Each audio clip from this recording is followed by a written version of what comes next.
ahadin wal mab'utsu rahmatan lil alamin. Allahumma salli ala Muhammadin wa ali Muhammad. Amma ba'd. Nah, sekalian kita bersyukur bersua kembali dalam keadaan sehat walafiat, dan pada pertemuan kita kali ini kita teruskan irfan kita yang masih berbicara tentang cinta dunia. Menurut buku yang kita bahas ini, cinta dunia itu adalah akar dari seluruh masalah. Mari kita masuk ke screen.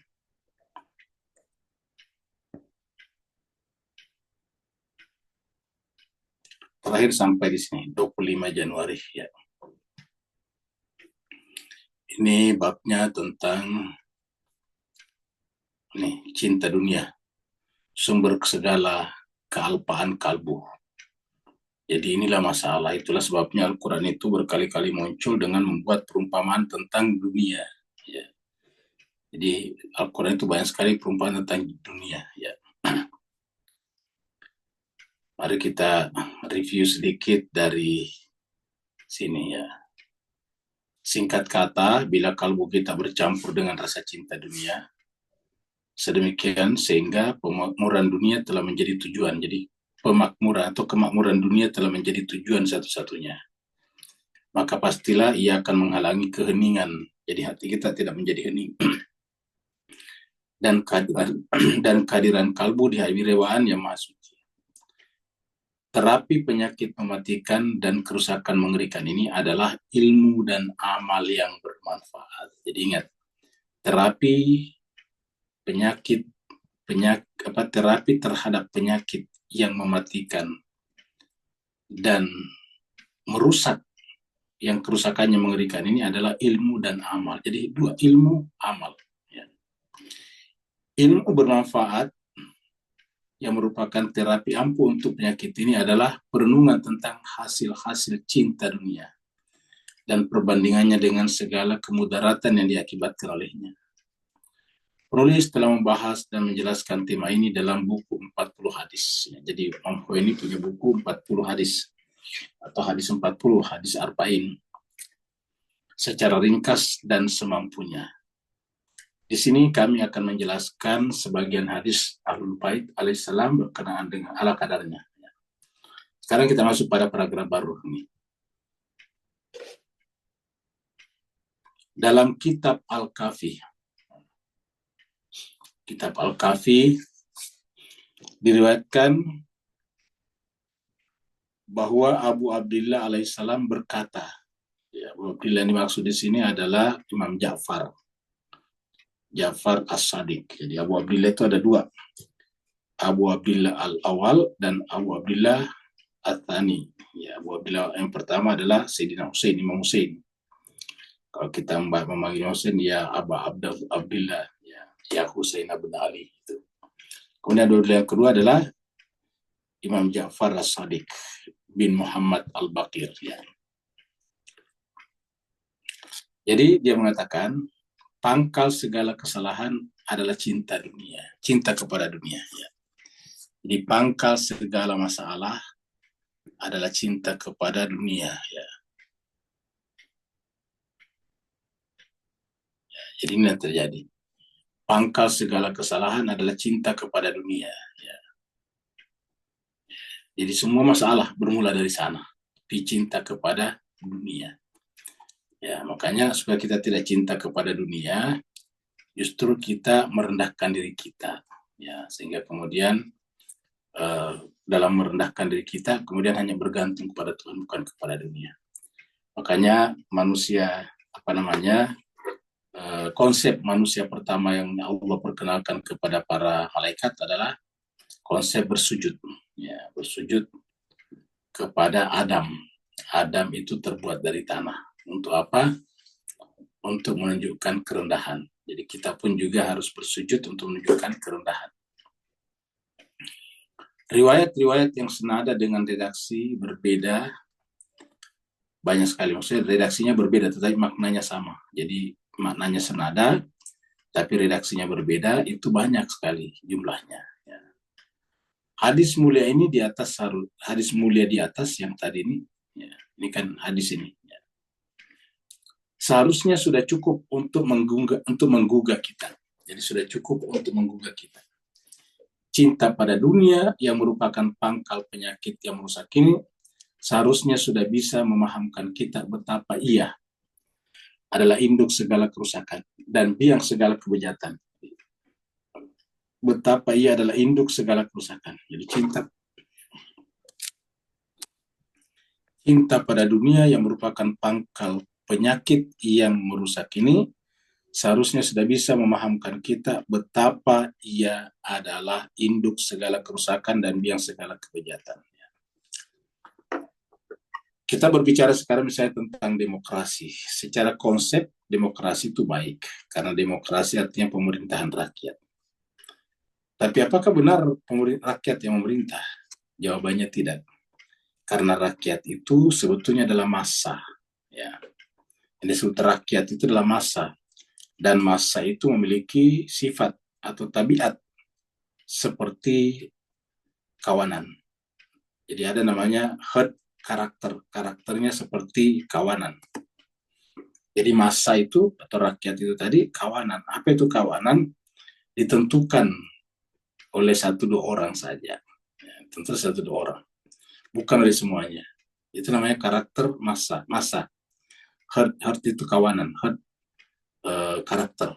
Ya, jadi sifatnya kayak kawanan. Lihatlah misalnya kambing. Satu lari ke kanan, semua lari ke kanan. Itu kawanan namanya. Semua satu belok kiri, semua belok kiri. Lihatlah bebek. Bebek itu kan berjalan berderet-deret, berbaris. Yang di depan belok kiri, semua belok kiri. Ya. Lihatlah burung di angkasa. Itu semuanya berbentuk kawanan. Bergerombol terbang, tetapi yang menentukan di depan. Yang di depan naik, depan turun, depan kiri, depan kanan, seperti itu. Itu yang disebut dengan herd karakter kawanan. Ya. Nah, rakyat seperti itu. Kalau rakyat satu persatu dan merenung, iya, tapi di dalam demokrasi itu rakyat itu ada namanya kampanye, ada namanya propaganda. Dan dalam propaganda itu ada unsur-unsur yang tidak terlihat di dalamnya, itu masalah uang, dunia. Ya. Dan masyarakat ketika menjadi massa, dia cinta dunia kalau dia berkompetisi untuk sama-sama membeli sesuatu misalnya. Untuk sama-sama menunjukkan ininya lebih tinggi daripada yang lain. Akhirnya kemudian dia akan memilih orang yang memberikan banyak uang kepadanya. Itulah sebabnya dalam demokrasi modern sekarang, demokrasi liberal, itu adalah demokrasi bukan ditentukan oleh suara Tuhan, tetapi oleh suara orang berduit. Ya. Jadi suara Tuhan. Bukan suara Tuhan lagi, tapi suara orang berduit. Ya. Jadi kalau dikatakan Vox Populi, Vox Dei, itu tidak benar. Jadi bukan Vox Populi, Vox Dei, tapi Vox Populi, Vox Duit. Bukan Dei, tapi duit. Ya. Suara rakyat, suara duit. Buktinya apa? Tidak ada yang bisa menjadi pemimpin politik tertinggi kalau tidak punya uang. Untuk menjadi bupati saja minimal 30 miliar. 30 miliar. Dari mana uang itu? Dari sponsor. Untuk apa sponsor itu? Supaya nanti dapat sesuatu. Itulah sebabnya kemudian tanah dikapling-kapling, laut dikapling-kapling. Kenapa? Ya karena orang itu pernah punya kontribusi yang besar dalam memilih seseorang jadi pemimpin. Inilah masalahnya, sumber dunia. Korupsi juga dari sana. Bupati tadi mengeluarkan uang minimal 30 miliar. Setelah dia dia bertugas, berapa gajinya? Nggak seberapa. Katakanlah gajinya 100 juta. 100 juta untuk mengembalikan 30 miliar kapan? 100 juta 1 tahun itu cuma 1,2 miliar. Itu asumsinya nggak makan, nggak minum. Gajinya semua ditabung 1,2 miliar. Artinya apa? 10 tahun baru 12 miliar. 10 tahun. Jadi kalau 2 periode naik baru 12 miliar. Sementara 30 miliar. Apalagi kalau periode keduanya keluar lagi 30 miliar, sudah 60 miliar. Jadi nggak make sense. Inilah sumber segala-galanya. Ya.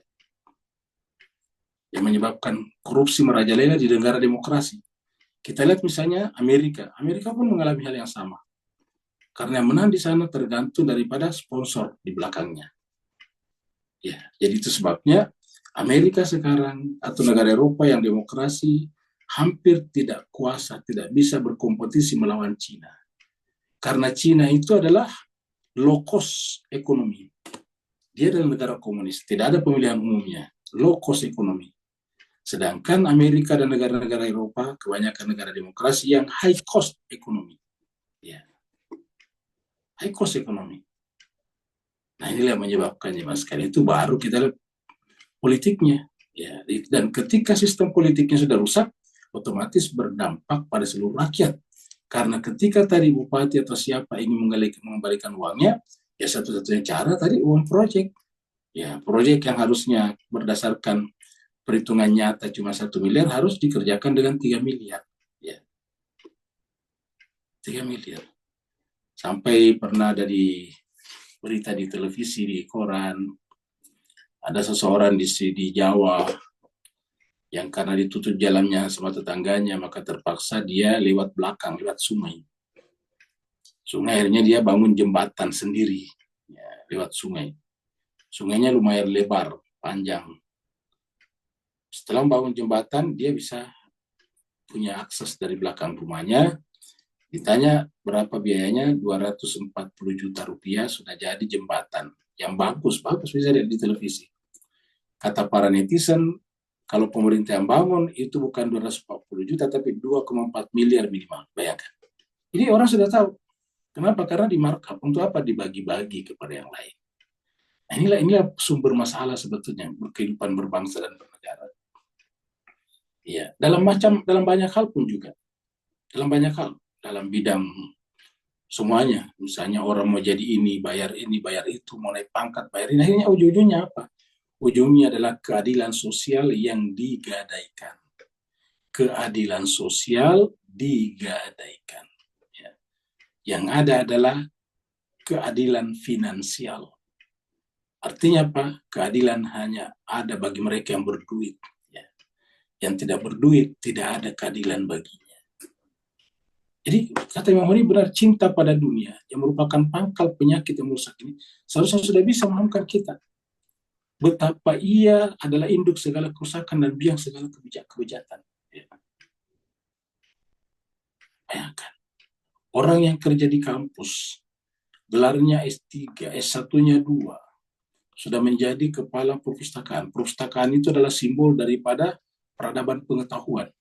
Perpustakaan itu adalah otaknya kehidupan dunia. Jadi kalau mau tanya, mana otaknya dunia? Ya, perpustakaan, library. Di sanalah semua ilmu pengetahuan tersimpan. Apalagi kalau kepalanya.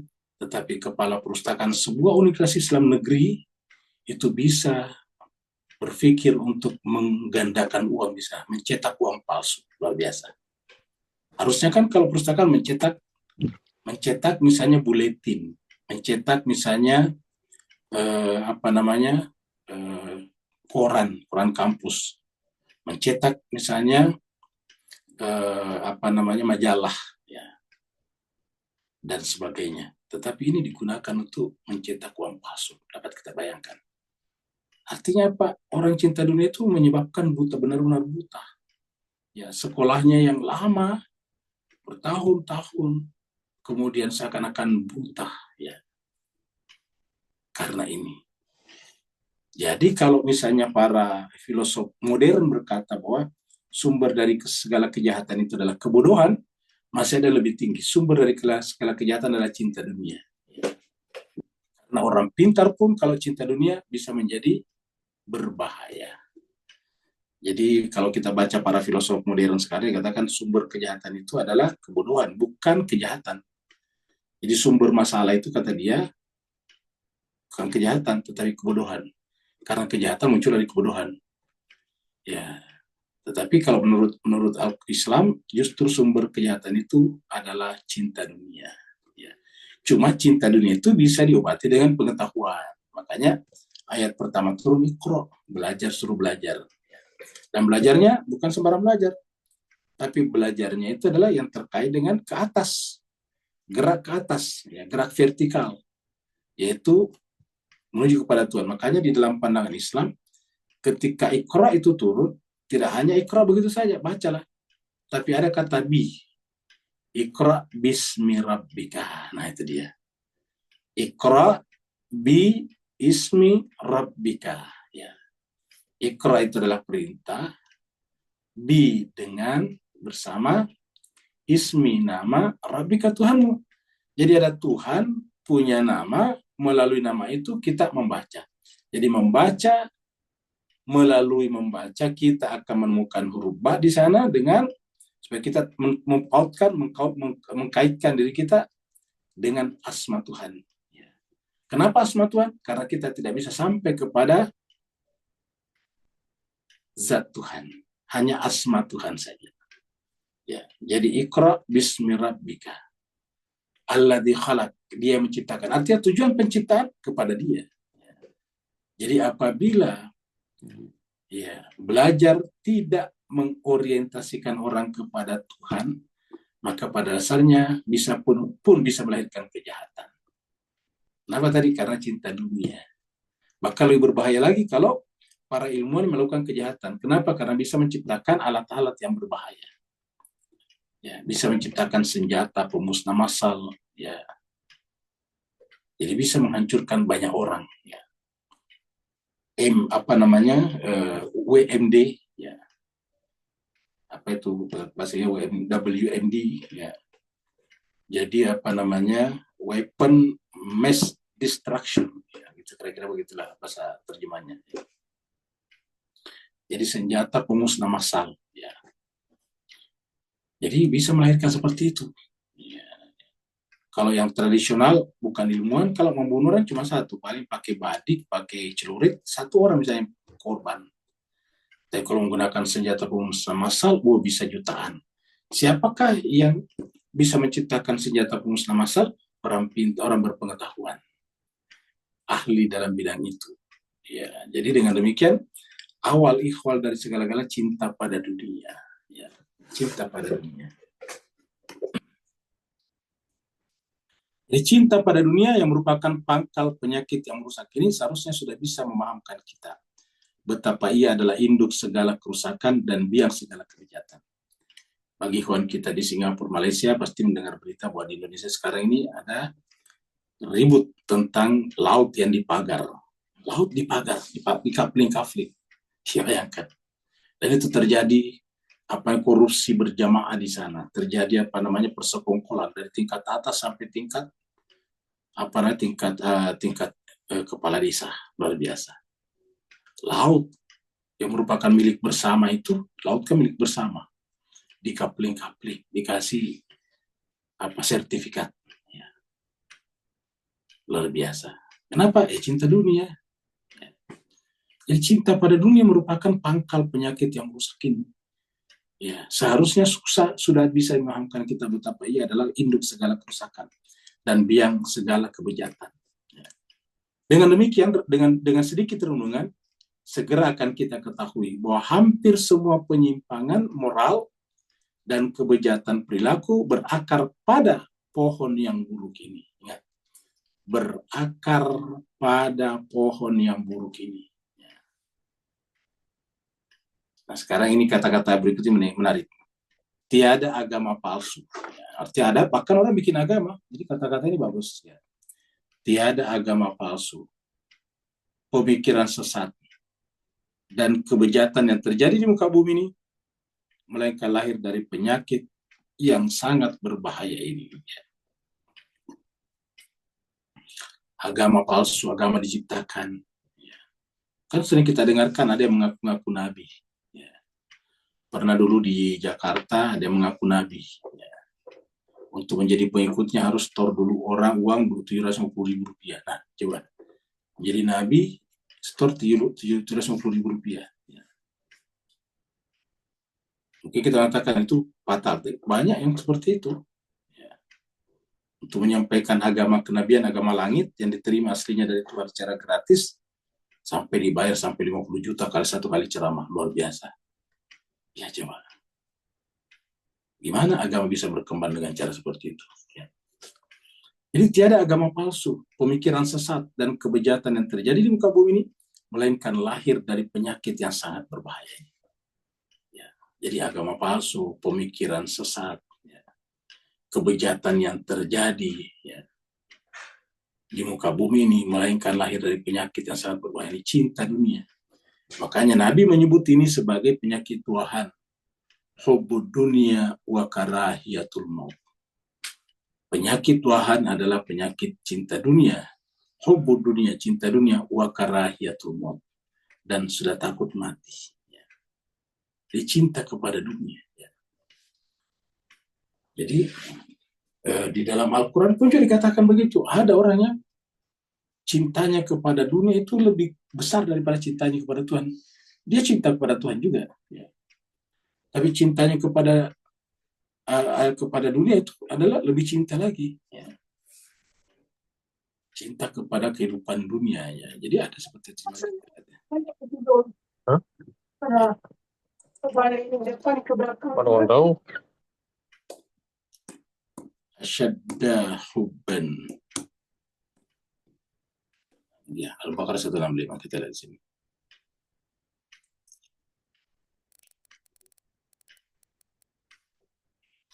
Al-Baqarah 165.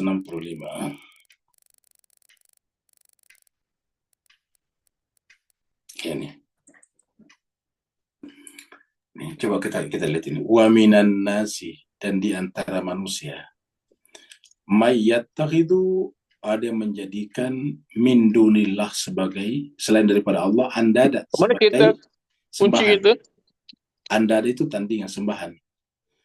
Yuhibbunahum, mereka mencintai selain Allah ini kahubbillah, sebagaimana cintanya kepada Allah.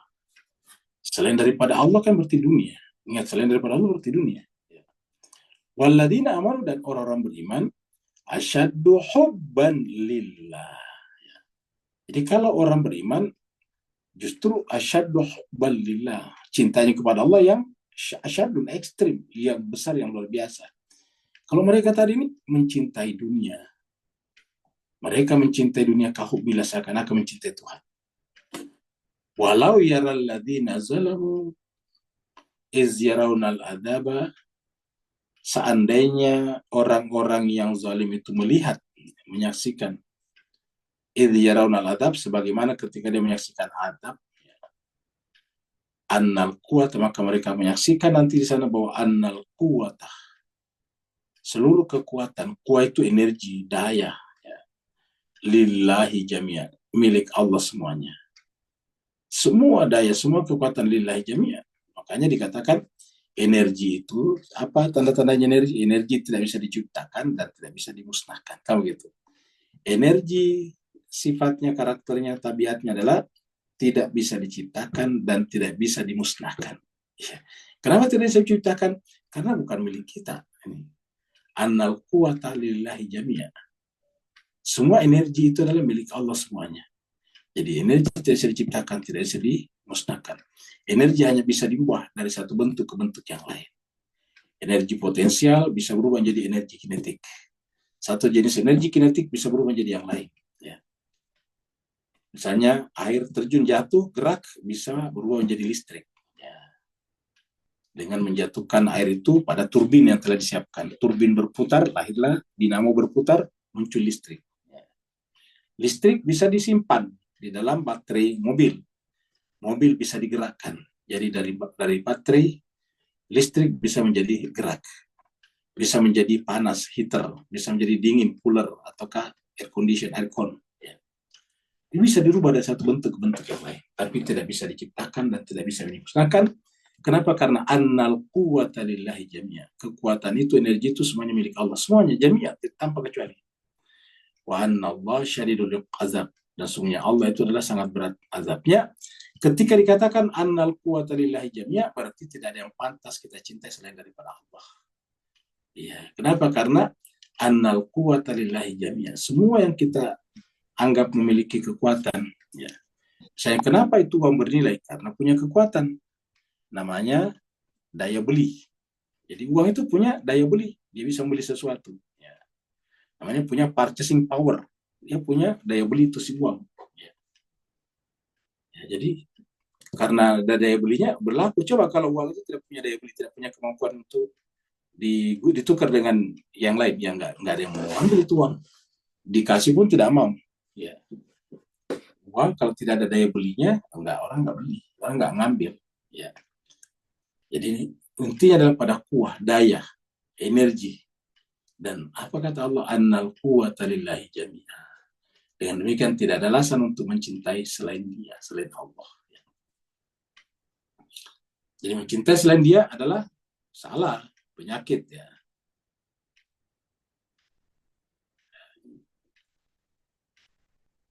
Nah, tadi ya. Tiada agama palsu, pemikiran sesat, dan kebejatan yang terjadi di muka bumi ini, melainkan lahir dari penyakit yang sangat berbahaya ini. Kita lihat Israel membunuh 50.000 rakyat Gaza, lebih makan. Kenapa ya? Karena dunia, cinta dunia. Ya. Sebagian orang mengkhianati rakyat Palestina, kenapa? Dia cinta dunia juga. Semua pembunuhan, pemerkosaan, agresi, dan kezaliman merupakan akibat dari penyakit ini. Ingat, pembunuhan, pemerkosaan, agresi, mengambil alih negara orang, dan kezaliman, berbuat zalim, merupakan akibat logis dari penyakit ini. Jadi kalau kita ingin menghilangkan penyakit-penyakit ini di masyarakat, kan sering terjadi pembunuhan, bahkan mutilasi. Ya, gampang sekali, yaitu obati akarnya, yaitu cinta dunia. Ya. Jadi sayang seribu sayang, agama kita sekarang Islam yang banyak bekerja di situ tidak bekerja di situ sekarang. Agama itu hanya menjadi semacam ajaran-ajaran ritual. Tanya berapa kali rakaat salatnya, kamu gitu. Akhirnya ditanya ritual-ritual saja. Ya. Nah, jadi akhirnya apa yang terjadi? Kemudian di tengah-tengah kemayoritas umat Islam di Indonesia, korupsi bersih maharajalela. Pembunuhan hampir setiap saat, setiap hari kita baca beritanya. Suami membunuh istrinya baru dicor, dikubur di dalam tanah 5 meter. Coba. Ya. Laki-laki memacari perempuan, dibunuh, dimutilasi. Seperti itu. Dan ini banyak terjadi. Anak membunuh ayahnya dan memutilasi. Wah, sudah sering terjadi. Apa sebabnya? Agama yang kita anut sekarang diajarkan di mana-mana tidak dalam rangka bekerja menghilangkan cinta dunia. Bagaimana bisa menghilangkan cinta dunia? Justru yang mengajarkan juga cinta dunia. Bahkan agama dimonetisasi untuk dunia. Ingat, oleh para pengantar agama, tentu tidak semuanya, sebagian pengajar agama justru memonetisasi agama untuk kepentingan dunia. Semuanya serba diduitkan. Semuanya serba harus dibayar. Ya. Mulai daripada pelajaran ritual, pelajaran yang umum, sampai pada tingkat wirid dan doa, semuanya diduitkan. Ya. Nah, ini tidak bisa menyelesaikan masalah. Jadi kita kasih tanda lagi ini, karena ini sangat penting ini. Pembunuhan, pemerkosaan, ya. Agresi dan kezaliman merupakan akibat dari penyakit ini. Kemungkaran, kekejian, pencurian, dan bermacam-macam angkara murka bersumber dari bakteri penyakit ini. Ya. Jadi tidak ada yang tidak bersumber dari sana. Ya. Tidak ada yang bersumber dari sana. Ya. Itulah sebabnya kata Murtada Mutahari, kalau agamawan tidak bekerja di sini, berarti dia pun menjadi pasien daripada jemaahnya. Kok apa yang sudah pasien dari jemaahnya? Dia pun mengidap penyakit itu dan hanya mengharap remah-remah daripada jemaahnya. Ya, seperti itu. Jadi inilah yang terjadi jemaah sekalian. Jadi dengan demikian bukan ulamanya atau ustadznya yang menyembuhkan penyakit penyakit gurunya, tetapi muridnya ketularan penyakit gurunya. Ya seperti itu. Jadi yang terjadi jemaah sekalian sekarang ini penyakit dunia. Yang mengatakan ini Imam Khomeini, ya, yang merupakan wali terbesar abad ini. Ya. Jadi semua pembunuhan, pemerkosaan, agresi, kezaliman bermula dari ini. Ya, kemungkaran, kekejian, pencurian, dan macam-macam karena bersumber dari bakteri. Maka agama apapun bentuknya, entah itu mengajarkan filsafat, entah itu mengajarkan apapun juga, kita mengajarkan wirid, kita mengajarkan doa, kita mengajarkan Al-Quran, semuanya harus dalam rangka menyembuhkan penyakit ini. bukan justru menumbuh suburkan penyakit ini. Siapapun yang menyimpan rasa cinta dunia dalam dirinya, ingat kata-kata ini, siapapun yang menyimpan rasa cinta dunia dalam dirinya, maka dia akan terharamkan dari keutamaan-keutamaan maknawi. Yang bilang begini, bukan saya yang membacakan buku Imam Khomeini, supaya jangan sampai ada salah paham. Karena terkadang menyebut, saya bilang begitu, bukan, saya nggak pernah menyebut ini, saya membaca buku. Jadi kita ini sebenarnya kajian buku saja ini. Kita ini fakir belum memiliki kemampuan untuk menyampaikan ini. Jadi siapapun yang menyimpan rasa cinta dunia dalam dirinya, maka dia akan terharamkan dari keutamaan-keutamaan maknawi. Siapapun, jadi tanpa mengenal kata-kata siapapun yang berjubah, yang bersebrang, yang berjenggot, yang fasih membaca Al-Quran, yang hafal 30 juz, siapapun, kalau menyimpan rasa cinta dalam dirinya, maka dia akan terharamkan dari keutamaan-keutamaan maknawi. Apa sebabnya? Karena yang bersangkutan menjadi pengemis yang bersembunyi di balik jubah keagamaan. Pengemis yang bersembunyi di balik jubah keagamaan. Siapapun yang menyimpan rasa cinta dunia dalam dirinya, maka dia akan terharamkan dari keutamaan-keutamaan maknawi.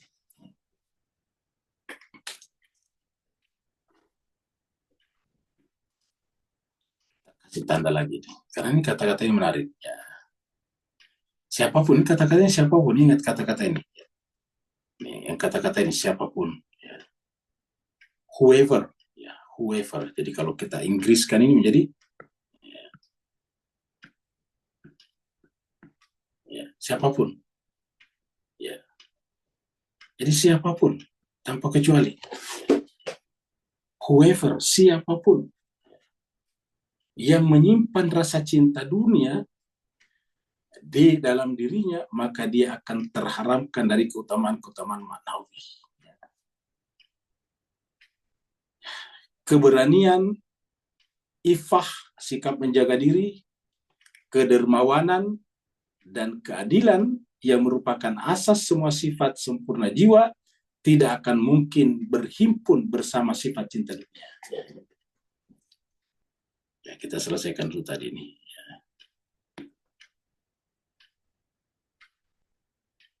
Terharamkan dari keutamaan-keutamaan maknawi. Ya. Sehingga kemudian keberanian. Ya. Keberanian. Sikap ifah. Ya. Ifah itu menjaga diri. Ya. Di dalam doa kita itu ada wal afafa wal ghina. Allahumma inna nas'alukal huda wat tuqa wal afafa. Afafa itu menjaga diri. Allahumma inna nas'alukal huda, petunjuk, wat tuqa, ketakwaan, wal afafa wal ghina. Jadi keberanian, ifah, sikap menjaga diri, kedermawanan dan keadilan. Kedermawanan tidak mungkin. Apa bentuk kedermawanannya orang berharta? Gampang berbagi.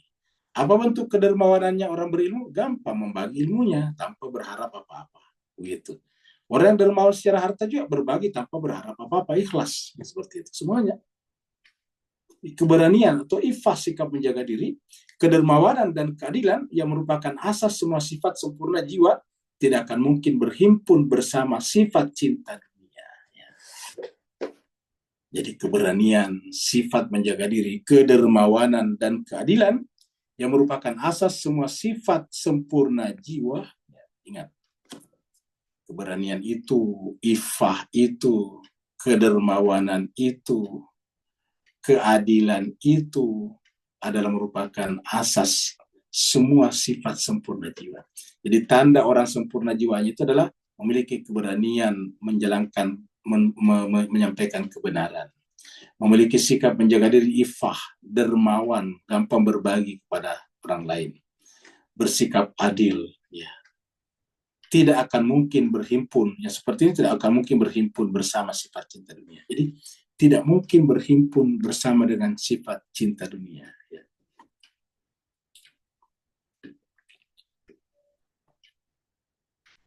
Pelbagai ma'rifat dan ajaran ilahi. Pelbagai ma'rifat dan ajaran ilahi. tauhid dalam asma, sifat, dan tindakan. Tindakan itu perbuatan, dan zat Allah. Ya, jadi ada namanya tauhid asma, tauhid sifat, tauhid perbuatan, dan zat Allah. Ya, jadi ada sifat, ada asma, ada perbuatan, ada zat. Mencari dan menyaksikan zat yang maha benar, semua itu bertentangan dengan sifat cinta dunia. Ya. Bertentangan dengan sifat cinta dunia. Apa artinya? Artinya kalau kita mencintai dunia, maka tidak mungkin kita sampai kepada tauhid asma. Tidak mungkin sampai kepada tauhid sifat. Tidak mungkin sampai kepada tauhid af'al, perbuatan. Dan apalagi tauhid zat. Ya. Tauhid zat itu ahad. Qul huwallahu ahad, itu tauhid zat. Ya. Jadi seperti itu. Tauhid sifat itu adalah al-wahdah. Ya. Wahdahu la syarikalah. Ya. Sedangkan tauhid asma adalah wahid. Ya. Jadi bertentangan dengan sifat cinta dunia. Jadi artinya kalau kita cinta dunia, tidak mungkin kita sampai pada tauhid ilahi, tauhid asma, tauhid sifat, tauhid perbuatan dan zat. Ya. Ketenangan jiwa, kedamaian pikiran, dan keheningan kalbu yang merupakan esensi dari kebahagiaan di dunia ini tidak akan berhimpun bersama sifat cinta dunia. Ketenangan jiwa, kedamaian pikiran, dan keheningan kalbu. Kalau yang tadi ini merupakan esensi daripada kesempurnaan jiwa, ini adalah esensi daripada ketenangan jiwa. Jadi kalau orang tenang jiwanya ditandai dengan damai pikirannya, hening kalbunya, seperti itu. Jadi kebahagiaan, ketenangan jiwa, kedamaian pikiran, dan keheningan kalbu yang merupakan esensi dari kebahagiaan di dunia ini tidak akan berhimpun bersama sifat cinta dia. Jadi kalau ingin bahagia nih, kita lihat kata bahagia di sini. Esensi dari kebahagiaan ya, di dunia ini. Ya. Esensi dari kebahagiaan di dunia ini. Ya. Apa esensi kebahagiaan? Artinya apa tanda kalau kita bahagia di dunia ini? Apa hakikatnya? Ya, yang pertama adalah tadi ketenangan jiwa ini. Ya. Jadi adalah ketenangan jiwa. Ya. Ketenangan jiwa ini. Kedamaian pikiran, ya. Keheningan kalbu, ya. Kalbunya menjadi hening. Ya. Jadi tiga ini kalau tanda kita bahagia itu jiwanya tenang, mutmainnah, pikirannya damai, kalbunya hening, ya. Sehening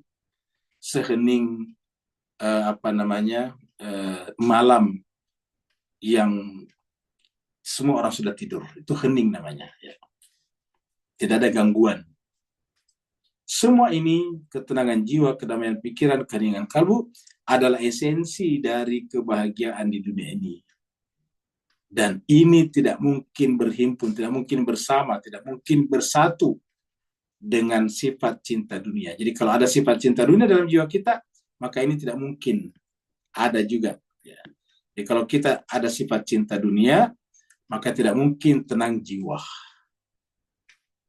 Ya, ingat, kalau ada sifat cinta dunia tidak mungkin tenang jiwa. Ada sifat cinta dunia tidak mungkin damai pikiran. Ada cinta dunia tidak mungkin hening kalbunya. Karena kalau dia cinta dunia, sedikit saja dunia berkurang baginya, jiwanya menjadi galau, takut. Ya. Begitu saja dunianya bertambah, tiba-tiba menjadi sombong, angkuh, dan arogan, tidak hening, tidak damai pikirannya. Jadi kalau dia berkurang dunianya, takut luar biasa, cemas, ya. Menjadi panik. Jadi tak bisa mengendalikan dirinya. Ya, begitu bertambah sedikit, sombong, angkuh, arogan. Ya. Seakan-akan semua orang bisa dibeli. Jadi itu sifat cinta dunia. Ya. Jelas sekalian, ini paragraf-paragraf ini bagus sekali dibaca berkali-kali. Ini adalah nasihat yang luar biasa. Karena makanya dalam Al-Quran itu, jemaah sekalian ya, itu selalu berbicara tentang dunia. Coba kita lihat misalnya di sini. Kita lihat misalnya surat 6.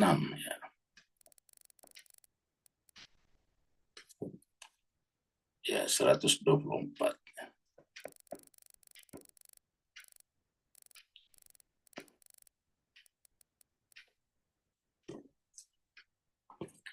Ya, jadi mereka itu menganggap dunia itu adalah luar biasa. Atau kita lihat di sini misalnya, ini ada juga ya, kita yang paling bagus kita lihat di sini surat 57 ya. Surat 57 ya. Nah, ya, ayatnya mulai dari 20, ayat 20 nih. Ini. I'lamu, ketahuilah, annama, bahwasanya al-hayatu dunia, kehidupan dunia itu laibun walahun, hanya permainan dan senda gurau. Artinya tidak punya hakikat. Kehidupan dunia itu adalah sesuatu yang tidak punya hakikat. Permainan itu kan tidak punya hakikat. Bukan sesungguhnya, hanya mobil-mobilan, itu bukan mobil beneran. Ya. Bercanda itu bukan kata-kata beneran. Senda gurau. Ya. Jadi dunia ini seperti itu, laibun walahun. Wazinatun, perhiasan saja. Kelihatan bagus, perhiasan. Apa artinya perhiasan? Membuat tindak kelihatan mahal, tapi tidak menentukan. Contoh misalnya, apakah orang tidak bisa hidup tanpa cincin? Jawabannya bisa. Cincin itu kan cuma perhiasan, aksesoris, ornamen. Tapi orang tidak bisa hidup tanpa apa? Tanpa kaki dan tangan misalnya. Ya. Betapa banyak orang lebih mencintai cincinnya daripada tangannya. Ya. Cincin itu adalah perhiasan. Tapi banyak orang berusaha hatinya karena cincinnya. Karena dengan memakai cincin, hatinya menjadi bangga, sombong, arogan. Bahkan hatinya menjadi musyrik. Kenapa? Dia percaya cincinnya itu bisa merubah segala-galanya. Seperti itu. Jadi wazinatun, perhiasan. Watafakhurun, berlomba-lomba dalam kemegahan. Coba. Megah-megahan. Maksudnya saling bermegah-megahan. Watafakhurun. Watafakhurun bainakum. Jadi membangga-banggakan, bermegah-megah di antara kalian. Watakatsur, berlomba-lomba untuk memperbanyak. Fil amwal, dalam harta wal aulad, dan pengikut. Nah, kehidupan dunia seperti ini, Kak ini seperti matal, perumpamaan. Perumpamaannya seperti perumpamaan kehidupan dunia ini adalah seperti apa? Gaitin. Gaitin itu adalah hujan lebat. Kalau hujan lebat apa yang terjadi? Ajabal kufar, membuat takjub. Ajab takjub siapa? Al kufar, petani. Kufar di sini petani. Ya. Apa yang buat takjub petani? Nabatu, tanaman-tanaman. Karena kalau hujan lebat, tanaman nanti akan subur. Tanaman itu menjadi nabatu, tanamannya menjadi subur, menjadi hijau, summa ia hijau. Tetapi kemudian tanaman itu bisa menjadi kering. Summa ia hijau, menjadi kering. Karena ini tidak tetap, bisa jadi kering. Setelah dikering apa yang terjadi? Fatarahu musfara. Kau menyaksikan itu menjadi kuning. Summa yakun hutama, lalu kemudian hancur. Ya, jadi begitulah menurun. Tadinya berkembang dari apa namanya, dari benih, lalu kemudian besar, lalu kemudian turun lagi menjadi kering, ya, menjadi kuning, kemudian menjadi hancur. Ya. Itulah kehidupan dunia. Wa fil akhirat, dan di akhirat ada azab yang keras. Syadid itu keras.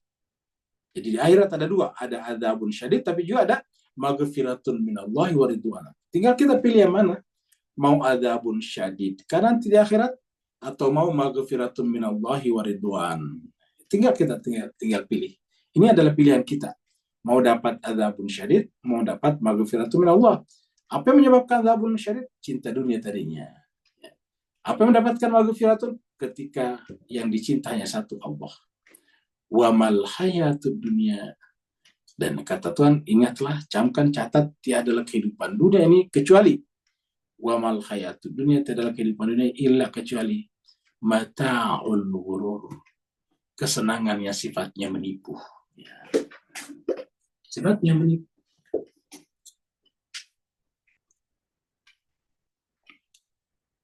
Kita bangga misalnya dengan Amerika karena serba hebat. Sudah serba artificial intelligence misalnya, katakanlah begitu. Kok bisa terjadi tabrakan di sebuah airport internasional yang sangat termasuk tersibuk di dunia dan pusat kota, ya, pusat kota besar maksudnya, kota besar, ya, itu Washington DC. Ya, kok bisa tabrakan antara helikopter dengan pesawat komersial?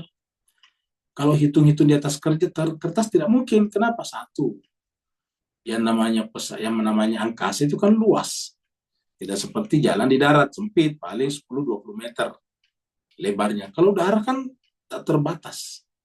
Yang kedua, udara bukan hanya bisa belok kiri, belok kanan, bisa ke atas, ke bawah. Ya. Kalau di darat kan nggak bisa ke atas, ke bawah. Nggak bisa loncat, nggak bisa ke bawah.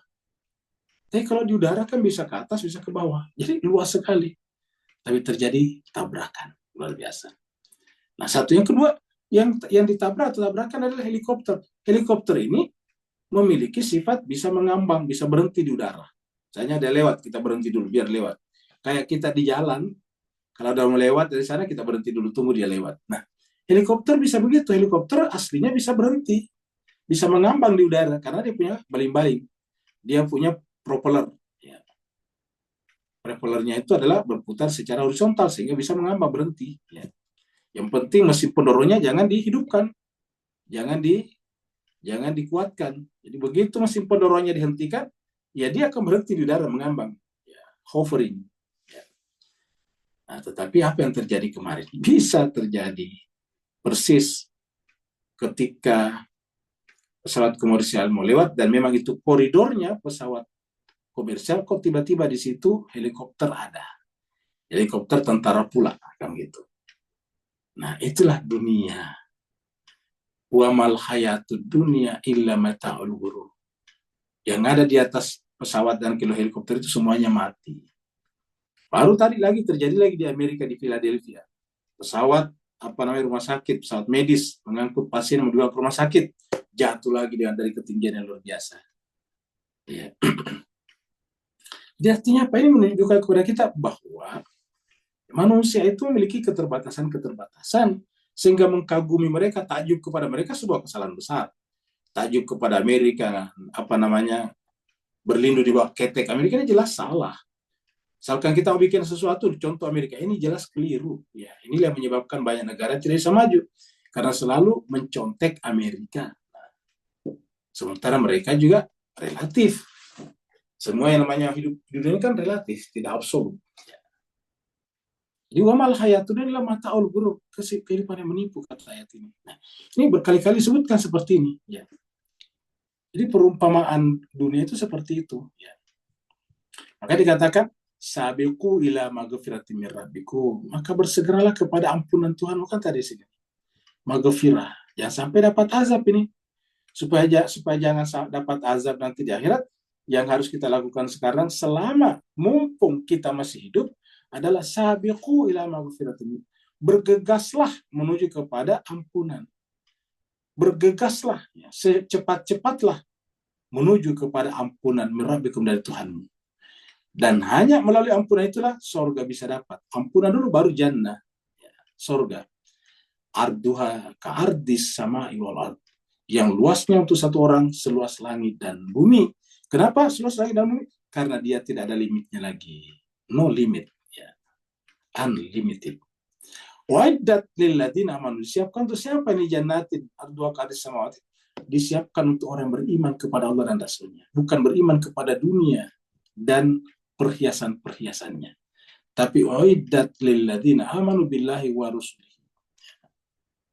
Dzalika fadlullah yu'ti man yasha. Itulah karunia Allah yang diberikannya kepada siapa yang dikehendaki. Wallahu dzul fadlil azim, dan Allah itu memiliki karunia yang agung, yang besar. Wallahu dzul fadlil azim. Allah memiliki karunia yang besar. Dzalika fadlullah yu'ti man yasha wallahu dzul fadlil azim. Allah memiliki karunia yang besar, yang agung. Nah, jadi cuma sekedar bahagia. Nah, setelah itu baru kemudian kita di sini. Makanya setelah kita mengetahui tadi dunia, ya biasa-biasa aja, kata Tuhan, ma asaba min musibatin fil ard, tidak ada satupun musibah yang menimpa di muka bumi, wala fi anfusikum, dan juga pada diri kita. Dari kita itu mulai daripada rontoknya gigi, rambut, sampai kepada semakin tuanya kita, semua itu musibah yang menimpa. Semuanya itu apa? Tidak ada kecuali fi kitabin, sudah tertera dalam kitab Allah. Itu adalah hukum, ketentuan. Min qabl an nabra, sebelum diciptakan sudah ada konsep itu. Inna dzalika 'ala Allah yasir. Sungguhnya demikian itu bagi Allah adalah mudah. Inna dzalika 'ala Allah yasir. Mudah bagi Allah. Kenapa kita harus memiliki pendapat ini? Meyakini pendapat ini ataukah kitab ini, ketetapan ini. Nah, likaila supaya tidak, agar supaya tidak. Nah, linya untuk, kita artikan saja supaya, jangan, agar supaya, walaupun itu double, agar sudah untuk, supaya, tidak. Likai, jadi ada 3 kata di sini, ada li, ada kai, dan ada la. Likaila, ya, supaya tidak taksau alama fatakum, kalian tidak berduka cita, tidak bersedih, tidak merasa terpukul jiwanya terhadap apa yang luput darimu. Jadi kalau tidak dapat apa-apa, ya nggak apa-apa, nggak perlu berduka cita, nggak perlu bersedih. Ya, kalau tidak dapat apa-apa, sudah bekerja maksimal dan sudah tidak apa-apa, ya jangan bersedih nih. La taksau, jangan berduka. Alama fatakum, apa yang hilang luput darimu. Sebaliknya, wala tafrahu, dan jangan merasa sombong, angkuh, bima atakum, atas apa yang kamu dapatkan. Makanya tadi kita katakan, orang yang cinta dunia, kalau dia tidak dapat, bersedih luar biasa. Kalau dia dapat, sombong, angkuhnya luar biasa. Kita disuruh memahami tadi kehidupan dunia supaya apa? Likaila ta'saw ala ma fatakum, wala tafrahu bima atakum. Wallahu, dan Allah itu la yuhibbu, tidak mencintai, kulla, tiap-tiap, mukhtalim fakhur. Allah sungguh tidak mencintai, menyukai setiap, kulla itu setiap orang yang mukhtal, suka menyombongkan diri, fakhur, dan membanggakan. Apa yang menyebabkan orang menyombongkan, membanggakan dirinya? Cinta dunia. Ulangi lagi, cinta dunia. Wallahu la yuhibbu kulla mukhtalim fakhur. Dan ayat-ayat seperti ini adalah banyak di dalam Al-Quran. Supaya kita memahami tentang arti kehidupan ini. Ya. Jadi kita juga marifat kepada kehidupan dunia. Apa hasil marifat kepada kehidupan dunia? Bahwa kehidupan dunia ini tidak ada. Aslinya hilang. Ya. Kehidupan dunia ini adalah tidak ada. Yang fadu, semuanya akan hilang. Ya. Ma indakum yang fadu, wa ma indallahi baq. Ya, itu. Kita lihat di sini surat berapa itu? Surat 16 ya.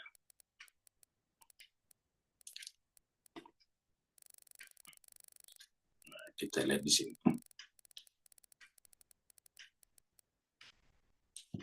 Nah, ini dia, surat 16 ayatnya 96. Ma indakum yanfadu. Apa yang ada di sisi kalian, yanfadu, kalian hilang nih, yanfadu. Ma indakum yanfadu, semua yang kalian cinta itu akan hilang, lenyap. Bagi orang yang jatuh kemarin di pesawat yang tabrakan dengan helikopter itu, totalnya 67 orang. 64 dari pesawat, 60 penumpang, 4 kru helikopter, 3 tentara. Jadi total 67 orang. Nah, sekarang yang 67 orang itu apakah ada sekarang gunanya harta bendanya? Anak istrinya? Nggak ada. Semuanya hilang. Ya. Bahkan tubuhnya pun sudah hancur. Ma'indakum yanfadu. Semua yang ada di sisimu itu yanfadu. Yang kekal apa? Yang kita simpan di sisi Allah. Wa ma'indallahi baqin. Dan apa yang ada di sisi Allah baqin. Itulah yang akan kekal. Jadi kalau kita pegang buat kita sendiri, ya dia akan binasa. Tapi kalau kita gunakan di jalan Allah, dia akan baqi, kekal. Wa ma'indallahi baqin. Wala najziyanna alladziina sabaru lam tauqid, dan kami benar-benar akan memberikan balasan alladzina, kepada orang-orang yang sabaru, yang sabar, ajrahum, yaitu pahala mereka, imbalan mereka, bi ahsani ma kanu ya'malun, dengan pahala yang terbaik dari apa yang mereka kerjakan di dunia. Jadi ini adalah pernyataan dari Tuhan. Apa yang ada di sisi kalian binasa, yang ada di sisi Allah itulah kekal. Kita lihat misalnya lagi surat 55 ini. Ini terkenal ini 55, surat 55 ayat 26. Ya. Kullu man 'alaiha fanin. Semua yang ada di atas kehidupan ini adalah binasa, akan binasa.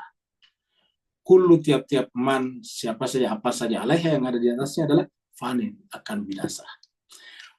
Wa yabqa wajhu rabbika dzul jalali wal ikram. Wa yabqa yang akan kekal adalah wajah Tuhanmu dzul jalali wal ikram, yang memiliki al-jalal dan ikram. Al-jalal itu adalah jalaliyah, al-ikram adalah jamaliyahnya. Maka karena itu apa kata Tuhan? Fabi ayyi ala rabbikuma tukadziban. Maka nikmat Tuhan kalian manakah yang kalian dustakan? Fabi ayyi ala rabbikuma tukadziban. Nikmat apa lagi yang kalian dustakan?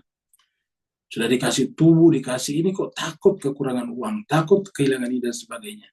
Takut berbuat, nanti tidak dapat apa-apa. Ini ketakutan-ketakutan seperti ini menunjukkan ada cinta dunia pada jiwa kita. Ada cinta dunia pada hati kita.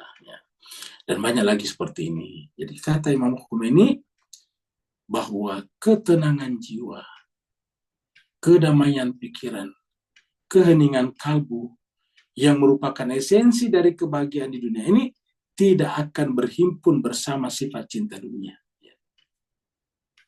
Dan orang yang seperti ini adalah orang yang tertipu tadi kita lihat. Mataul gurur di tempat lain dikatakan begini. Kita lihat. Surat An-Nur, surat 24 ini. Ayatnya berapa? 39.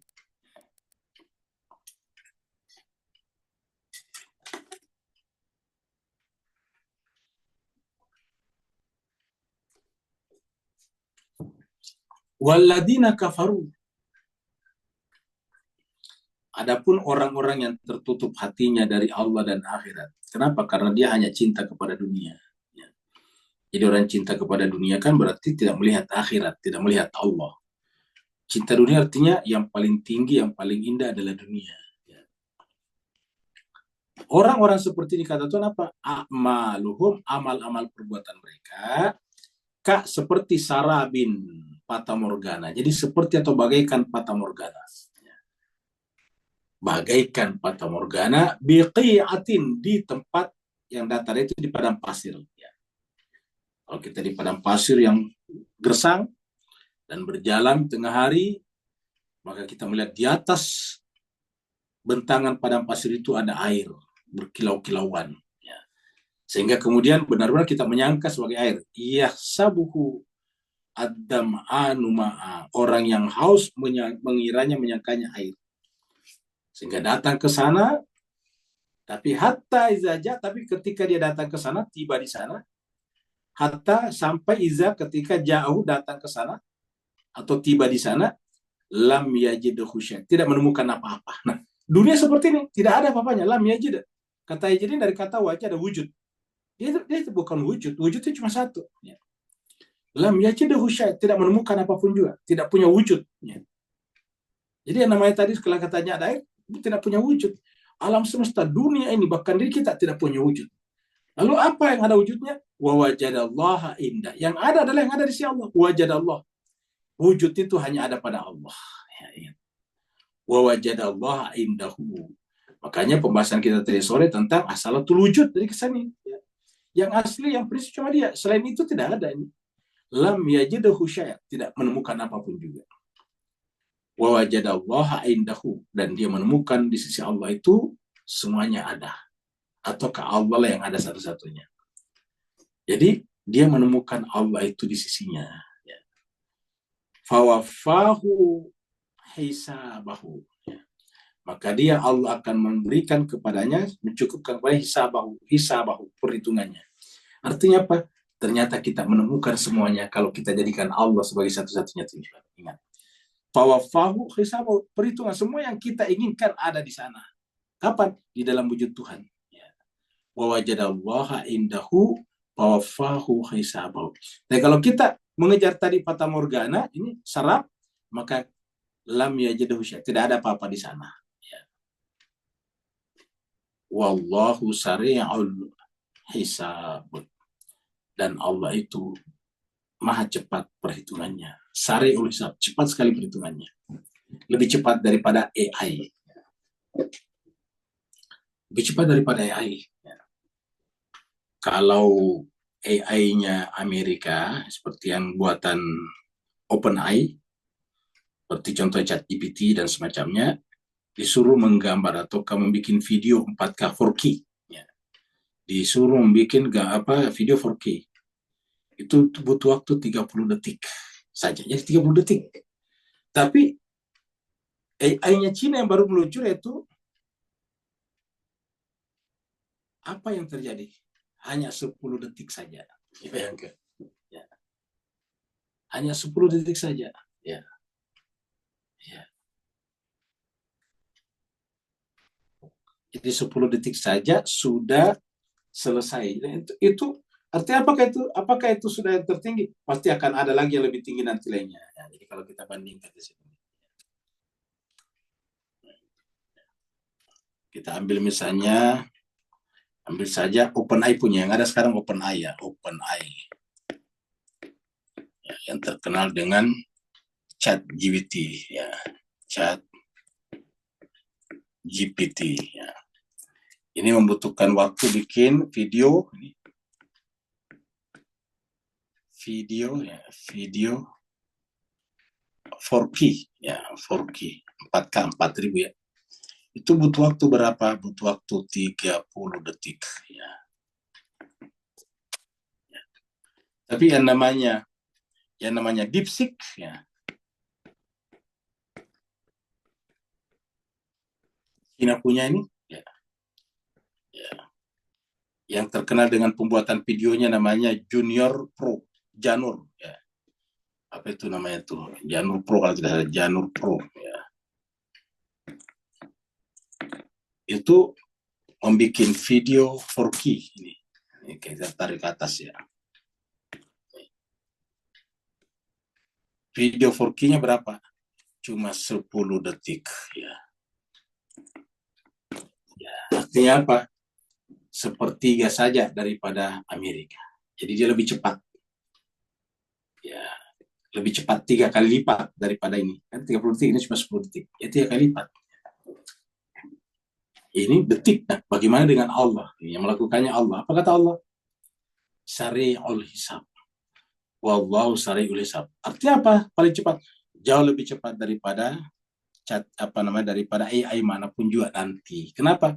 Karena dia tidak butuh waktu. Wallahu sari'ul hisab. Allah paling cepat hisabnya. Nah, jadi kita kembali lagi ke sini. Jadi kekayaan kalbu, kemuliaan jiwa dan kebebasan kekayaan kalbu, kemuliaan jiwa dan kebebasan bermuara pada ketidakpedulian terhadap dunia.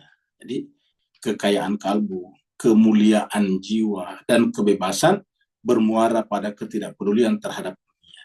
Ya.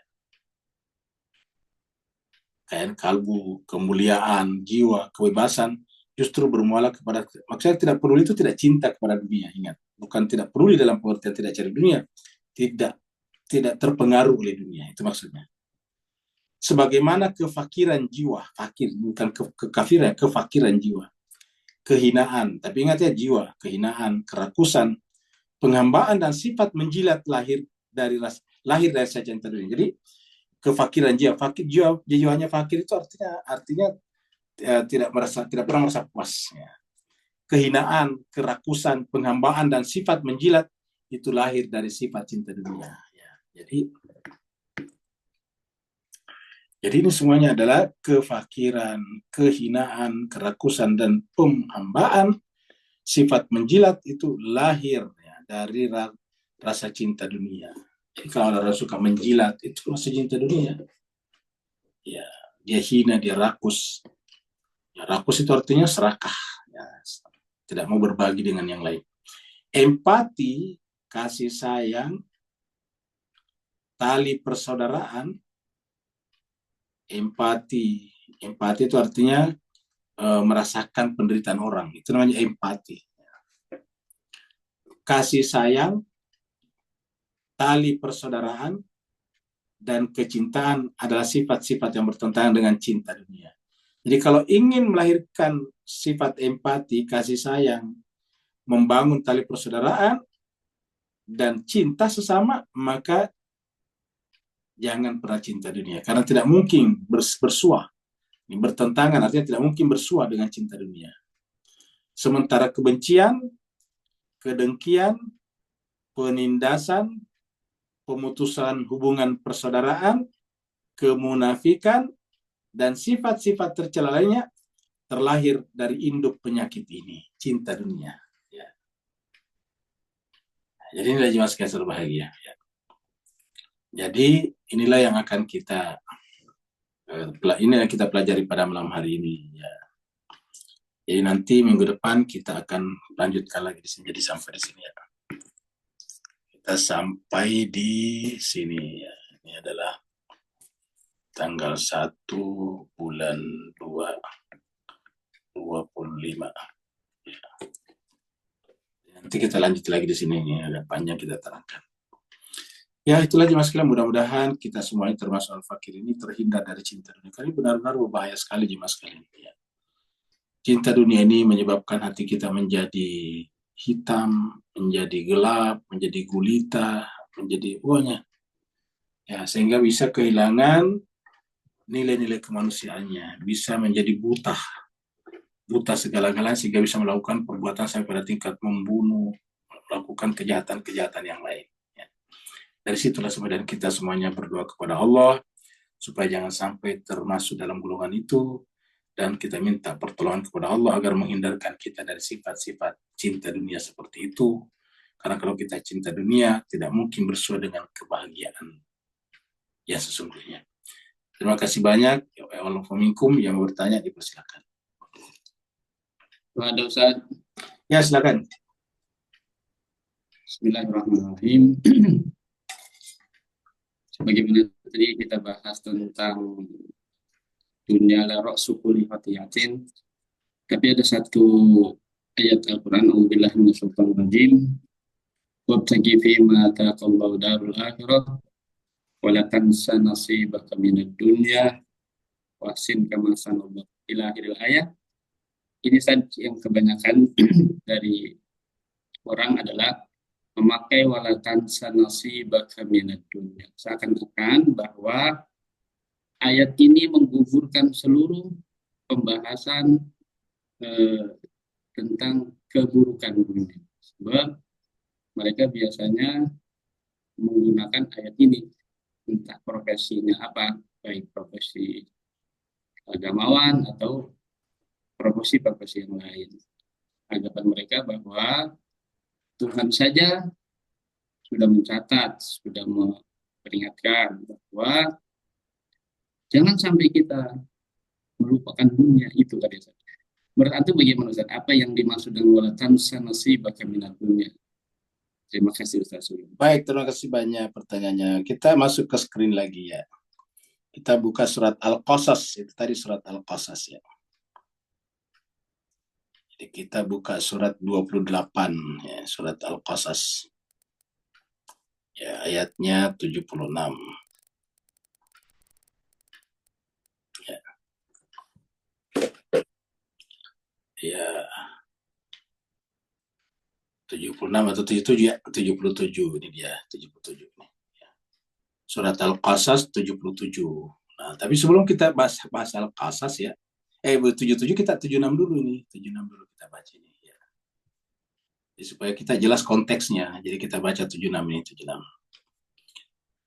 Allah berfirman, Inna Qaruna, sesungguhnya Qarun itu, kana adalah, jadi kana ini betul lampau, ini kana yakunu, jadi kana ini adalah, kita bisa artikan, Qarun itu tadinya adalah, nah gitulah kalau bahasa kita. Jadi Qarun itu tadinya, karena tadinya kenapa? Karena bentuk past tense, ini bentuk madhi kana. Ya. Sesungguhnya Qarun itu tadinya adalah min qaumi Musa, dari kaumnya Musa. Jadi artinya apa?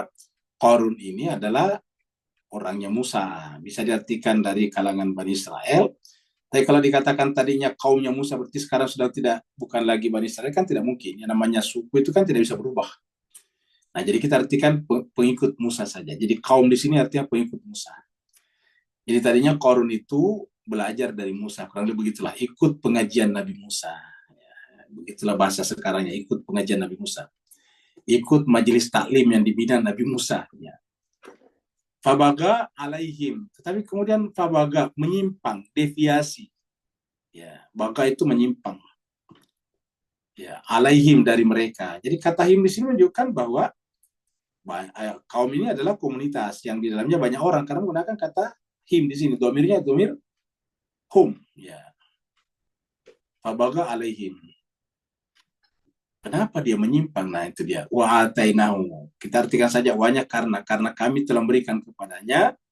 Jadi wanya artinya tapi kita artikan karena kami telah memberikan. Ini betul apa juga? Karena kami telah memberikan kepada Fir'aun, kepada Qarun itu minal kunuzi, perbendaraan harta yang banyak ya. Kunuz ini betul jamak dari kanzun. Kanzun itu tunggalnya kunuz. Ya. Kami berikan kepada perbendaraan. Jadi artinya perusahaannya banyak. Ma'inna mafatihahu, di mana sesungguhnya mafatihah, ya, kunci-kuncinya saja, ya. Latanu benar-benar berat bil usbati untuk diangkat, ya, dipikul oleh orang yang paling kuat. Uli yang memiliki kekuatan.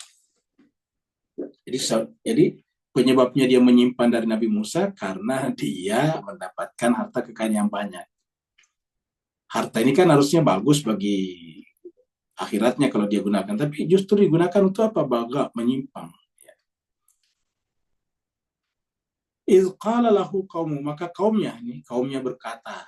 Ya, jadi tadinya kaumnya Musa berkata, kaumnya Qarun berkata kepadanya. Jadi kalau kita lihat konteksnya ini berarti kaumnya Musa atau pengikutnya Musa ini datang kepada Qarun. Ya sudah mulai tidak pernah muncul lagi pengajian. Kira-kira bahasa sekarangnya begitu. Ini Qarun mana nih nggak pernah kelihatan kira-kira gitulah. Tumben tidak pernah kelihatan, tadinya rajin banget. Tapi sekarang kok Qarun tidak pernah kelihatan lagi. Maka kaumnya datang kepadanya, berjumpa dengan Qarun dan mengatakan, wahai Qarun, la tafrah, kamu jangan bangga dengan apa yang kamu dapatkan. La tafrah, kamu jangan bangga dengan apa yang kamu dapatkan. Apa sebabnya? Inna Allah, sungguhnya Allah, la yuhibbul farihin. Sungguhnya Allah tidak mencintai orang yang membangga-banggakan dirinya. Baru masuk ke sini. Ya. Jadi di sini bukan berarti melarang kita menjadi kaya seperti Qarun. Bukan melarang kita untuk mencari harta seperti Qarun. Kan begitu. Yang salah adalah menyimpang ini, baga, deviasi dari jalan yang benar. Ya. Maka dikatakan di sini, wabtaghi, harusnya ya didapatkan Qarun ini dalam bentuk al-kunuz ini digunakan untuk mencari. Kata-katanya mari kita analisis bahasanya. Wabtaghi, dan carilah. Fi ini dua kata. Fi ma, pada apa-apa. Fi ma, maknya ini namanya mim mausulah, mak mausulah ini. Mausul terhadap apa? Terhadap al-kunuz tadi di sini. Kita artikan al-kunuz. Yaitu carilah pada semua perbendaraan, semua kekayaan yang Allah berikan kepadamu. Jadi fi pada ma apa saja. Apa saja itu al-kunuz tadi di sini. Ya. Al-kunuz, makanya di sini juga ma juga di sini. Al-kunuz, ya.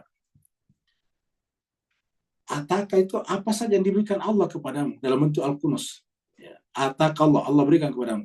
Apa yang dicari? Ad-daral akhirah. Nah, artinya apa? Harus ada yang kita dapatkan ini. Ma'ataka Allah. Jadi ini bukan tidak memiliki apa, justru harus memiliki apa ini? Harus memiliki ma'ataka Allah. Ya. Harus memiliki apa yang Allah berikan, memiliki harta seperti Qarun tadinya. Tetapi gunakanlah itu untuk tujuan ibtigha, mencari ad-daral akhirah. Jadi kalau kita rubah dengan bahasa awam, ya bahasa awam, kita katakan begini, fima atakallahu wa betagi ad-daral akhirah. Kira-kira kita lihatkan wanya dipindah sini. Wa fima atakallah ibtagi ad-daral akhirah.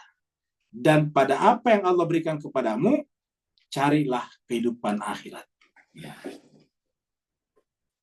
Jadi apa yang ada harus ada, maknya harus mausulah di sini terhadap al-kunuz di sini. Tetapi harus al-kunus itu digunakan untuk mencari ibtigha atau wabtaghi ad-daral akhirah. Jadi terus mencari akhirat. Ya. Satu. Yang kedua, walatan sanasibaka minad dunia. Tadi yang ditanyakan Pak Sudah tadi. Walatan sanasibaka minad dunia. Dan janganlah engkau mencari, lupakan ini, latansa. Karena di sini kan mencari, di sini jangan lupa. Apa di sini nasibaka? Bukan kekayaan, tetapi tanggung jawab. Ya, kita punya tanggung jawab di dunia. Jadi walatansa, nasib itu bagian tanggung jawab kita. Bagian dari yang menjadi tanggung jawab itu kan bagian kita. Kalau kita misalnya sebagai kepala rumah tangga, tanggung jawab kita menafkahi istri, mendidik istri, mendidik anak-anak, menyekolahkan anak-anak, supaya anak-anak bisa tumbuh menjadi orang yang bertanggung jawab terhadap dirinya, agama, bangsa, dan negaranya. Nah, itu tanggung jawab kita tuh. Bahkan kalau kita pemimpin, tanggung jawab kita di bawah lingkup kepemimpinan kita. Kalau kita ketua RT, ditambah lagi dengan orang yang ada di sekitar RT kita. Kalau kita ketua RW, di bawah ketua RW kita. Kita camat, di bawah kecamatan kita. Begitulah seterusnya. Kalau kita kepala negara, seluruh negara kita. Itu tanggung jawab kita. Ya. Jangan melalaikan tanggung jawab hanya karena ibadah-ibadah ritual. Makanya kita sampaikan kepada ikhwan kita yang rajin salat duha. Misalnya jam kerjanya di kantor itu jam 7.30. Ya. Dia sampai di kantor jam 7.30 juga. Kan harusnya sudah masuk kerja tuh. Berdasarkan kontrak itu wajib dipenuhi. Karena itu namanya ahadnya dengan kantornya. Tapi ada orang yang merasa karena ingin salat duha, dia pergi ke musola salat duha. Bisa sampai 1 jam atau 45 menit. Baru masuk kantor. Ini salah. Ini namanya melupakan tanggung jawabnya di dunia. Ya. Jadi wala tansa nasibaka minad dunia. Jangan lupakan tanggung jawabmu di dunia. Jadi walaupun kita ini mencari akhirat, jangan lantas meninggalkan tanggung jawab di dunia. Ya. Ada sebuah hadis yang mirip yang berkaitan dengan nilai ini. Ada seorang pada zaman Nabi, ya karena dia pada zaman Nabi kan berarti disebut sahabat lah. Sahabat kerjanya di masjid saja, salat, puasa Senin Kamis, di masjid saja, beribadah, baca Quran. Sehingga kemudian sahabat-sahabat yang lain yang berdatang kepada Nabi bertanya, ya Rasulullah, itu teman kita itu yang kerjanya beribadah, nanti di surga kira-kira tempatnya di mana ya Rasulullah? Itu kan kerjanya cuma beribadah, dia sudah meninggalkan segala-galanya. Kerjanya cuma di masjid, beribadah, salat, baca Quran. Nanti di akhirat surganya di mana? Sudah luar biasa. Begitu Nabi menerima pertanyaan ini, Nabi bertanya balik. Yang namanya manusia kan butuh makan dan minum, butuh mencuci pakaiannya setiap hari. Terus siapa yang melakukan semua itu? Siapa yang kasih makan minum kepada dia? Siapa yang memenuhi kebutuhan pakaiannya? Siapa yang mencuci pakaiannya setiap saat? Kata orang-orang itu, kata sahabat-sahabat mengatakan, ada saudaranya, saudara kandungnya yang mau masuk semuanya. Saudara kandungnya itu pekerja keras, dia berdagang, kemudian dia gunakan untuk memberi makan kepada saudaranya itu. Apa kata Nabi? Saudaranya yang bekerja keras, itu yang beri makan dan minum kepadanya, mengurusi pakaiannya, itu yang lebih berhak masuk surga daripada orang itu. Nah, apa sebabnya? Orang itu meninggalkan tanggung jawabnya. Ayatnya jelas, wala tansa nasibaka minad dunia. Jangan pernah melupakan tanggung jawabnya di dunia. Wa asin kama ahsanallahu ilaika. Makanya intinya berbuat baik. Apa itu berbuat baik? Kan amalan. Berbuat baik itu artinya amalan kepada sesama. Berbuat baiklah. Berbuat baiklah sebagaimana Allah telah berbuat baik kepadamu. Wala tabghil fasada fil ard. Jangan melakukan kerusakan di muka bumi dengan al-kunus tadi di sini. Jangan gunakan al-kunus ini untuk membuat kerusakan di muka bumi. Apa sebabnya? Innallaha la yuhibbul mufsidin. Karena Allah sungguh tidak mencintai. La yuhibbu tidak mencintai. Ya. Dari kata hub. Tidak mencintai siapa? Al-mufsidin, orang yang merusak. Nah, jadi merusak di situ adalah menggunakan sumber daya yang ada. Sumber daya entah pangkatnya, jabatannya, harta bendanya, bisa digunakan untuk melakukan kerusakan. Dan Allah mengatakan la tabghi. Sama-sama di sini. Kalau tadi di sini adalah perintah wabtaghi, kalau di sini adalah larangan la tabghi. Ini kan ya. Jadi la tabghi, jangan mencari al-fasad. Ya, yang kita cari adalah ad-daral akhirah, tetapi harus ada fima atakallah, pada apa yang Allah berikan kepada. Nah, jadi kita tekankan lagi. Jadi kata-kata walatan sonasibaka di sini jangan lupakan tanggung jawab di dunia. Kalau Anda kepala desa, bertanggung jawablah kepada rakyat yang ada di dalam itu. Jangan jual properti bersama mereka, seperti lautnya jangan dijual kepada pemilik tertentu dan menerima bayaran tertentu, jangan, karena itu adalah milik bersama nelayan di situ dan sebagainya. Siapa yang melakukan itu, menjual tanah di situ laut sehingga kemudian nelayan tidak bisa melaut dengan baik, berarti sama dengan melupakan tanggung jawabnya di dunia. Karena tanggung jawabnya sebagai kepala desa adalah mengayomi, melindungi, menegakkan keadilan kepada seluruh warganya yang ada di desa tersebut. Wala tansa nasibaka minad dunya. Ini berlaku bagi suami untuk istri dan anak-anaknya, berlaku bagi istri bagi rumah tangganya, berlaku bagi anak terhadap orang tuanya, berlaku tetangga terhadap tetangganya. Tetangga kita itu tanggung jawab kita. Ya, jadi kalau kita bertetangga, kita wajib menjaga mereka. Kalau mereka kelaparan, kita perhatikan. Kalau mereka keluar kota, kita bantu jaga rumahnya. Itu termasuk la tansa nasibaka minad dunya. Ya. Kalau kita ditinggal dimanapun juga pasti ada sampah. Jangan menelantarkan sampahnya. Karena itu tanggung jawab kalian. La tansa nasibaka minad dunya. Jangan buang sampahnya sembarangan. Seperti itu. Kalau kalian memelihara hewan piaraan, jangan biarkan hewan piaraannya berkeliaran. Karena namanya tidak bertanggung jawab. La tansa nasibaka minad dunya. Kalau kalian menanam tumbuh-tumbuhan pohon-pohonan, siramlah dengan baik. Kalau tidak menyiramnya, berarti kamu melupakan tanggung jawab kamu. Wala tansa nasibaka, luas sekali nih. Wala tansa nasibaka minad dunya. Jangan lupakan tanggung jawabmu di dunia ini. Karena kita di dunia ini punya tanggung jawab. Terima kasih banyak. Walafu minkum. Ustaz, ada 2 pertanyaan di chatroom. Oh ya, baik. Ada 2. Bisa jelas. Ya. Terima kasih juga Pak Suad atas pertanyaannya. Kita dari Pak Burhan ya. Dunia sering mengajak manusia mencintainya, dan ramai yang terpedayakan bujuk rayunya karena sering terpedaya kepada yang dekat. Betul, dekat itu dunia.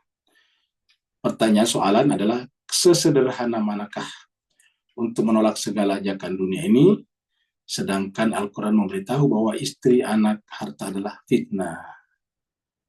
Nah, jadi artinya apa?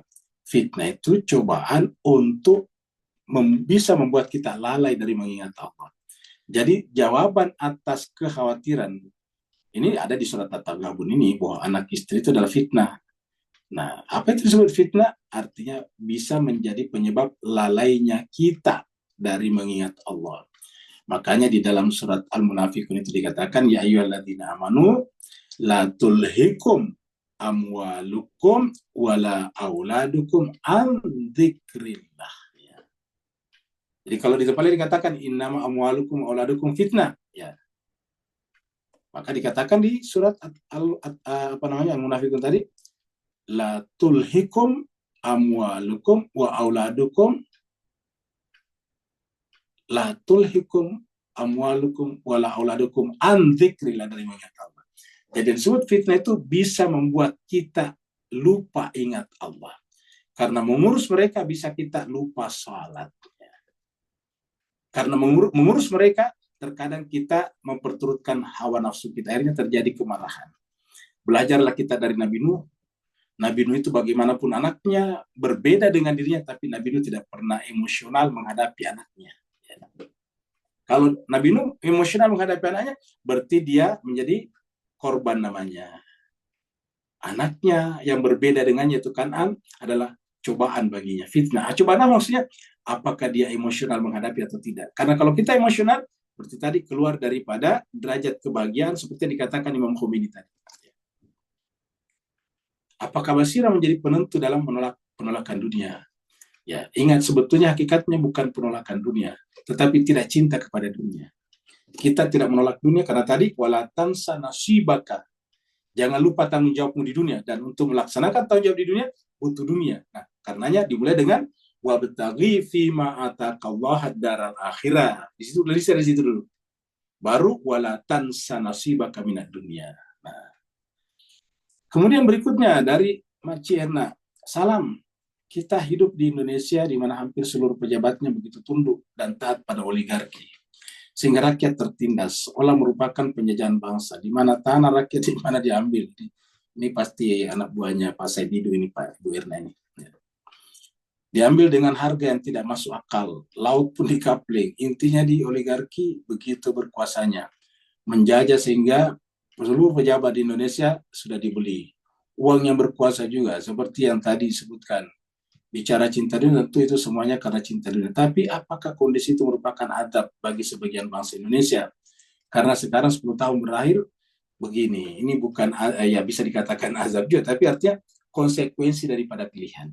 Ya. Karena pilihan kita semuanya demokrasi, saya sampaikan, demokrasi itu jauh lebih berbahaya daripada monarki. Loh, kok bisa? Nah, ini jarang yang berpendapat seperti ini. Coba kita lihat. Kalau demokrasi, berarti peluang terbesar oligarki masuk. Karena demokrasi itu, terutama demokrasi liberal ya, yang kita bicarakan di sini, demokrasi liberal seperti Amerika. Kepala negara dipilih, semuanya serba dipilih secara langsung oleh rakyat. Akhirnya butuh dana yang sangat besar. High cost ekonomi, high cost politik. Politik yang berbiaya tinggi. Nah, yang seperti itu, apa artinya? Orang yang ingin berkompetisi kan butuh duit. Semakin banyak duitnya, semakin kampanyenya besar. Karena kalau kita kampanye kan butuh misalnya artis, butuh panggung, butuh apa namanya, apa itu namanya tuh alat peraga kampanye APK, butuh APK yang banyak. Dari bendera, spanduk-spanduk, ucapan-ucapan selamat datang, banyak sekali. Belum lagi dengan dibujuk orang datang, dikasih bus, wah, mahal sekali biar. Nah, karena biaya yang mahal, apa yang dilakukan oleh calon supaya bisa terpilih? Mendekati sponsor-sponsor. Siapakah sponsor itu? Ya ini oligarki yang paling banyak uangnya. Nah, jadi ini konsekuensi. Jadi saya sih tidak begitu heran dengan kejadian seperti yang terjadi di pantai itu atau di mana-mana. Ya memang konsekuensi daripada demokrasi seperti ini. Kalau dia monarki masih lebih bagus. Kenapa? Kalau dia monarki, oligarki susah masuk. Monarki dia mempertahankan itu sebagai negaranya, walaupun milik keturunan dia. Tapi dia akan mempertahankan itu sebagai milik dia, tidak mungkin jatuh kepada orang lain. Ya, seperti itu.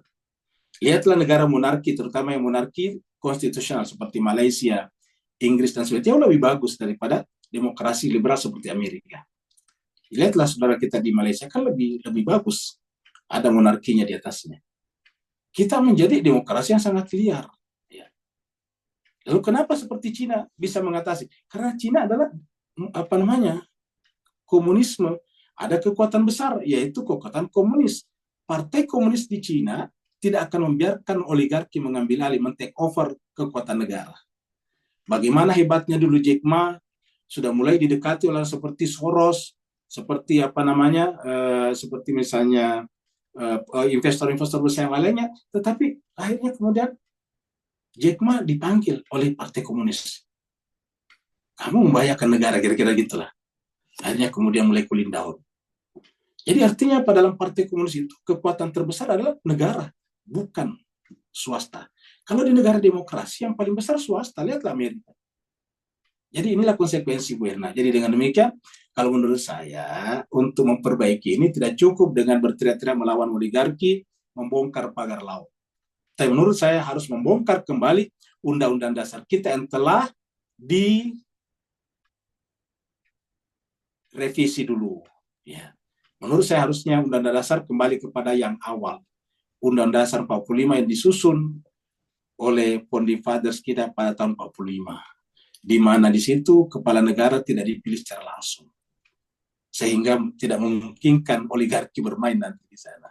Jadi cukup yang dipilih cuma anggota DPR dan DPRD saja. Sudah cukup sampai di situ saja. Bupati, gubernur, dan sebagainya tidak perlu dipilih secara langsung. Karena sangat berbahaya. Terima kasih banyak. Kalau tidak ada pertanyaan lagi, kita akhiri sampai di sini. Wassalamualaikum warahmatullahi taala wabarakatuh. Waalaikumsalam Waalaikumsalam warahmatullahi warahmatullahi wabarakatuh. wabarakatuh. Wabarakatuh.